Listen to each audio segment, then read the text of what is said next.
Đây nhá, anh quay cho em nhá. Đấy, ngoại hình máy đây. Con này mỏng nhẹ, đầy đủ cổng kết nối này. Mang đi lại thì nó tiện. Đấy. Bỏ mạng bắt wifi cái thứ hết rồi, bắt đầu bluetooth đây anh.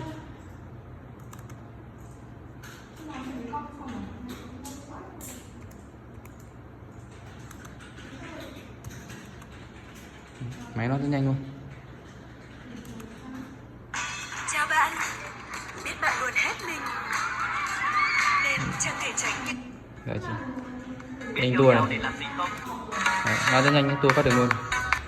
Đấy, đổi kênh. Đấy. Đấy, nó rất nhanh nhá.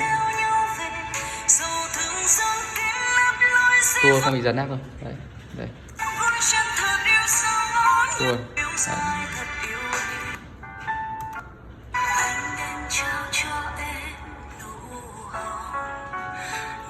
Đây gặp mày này.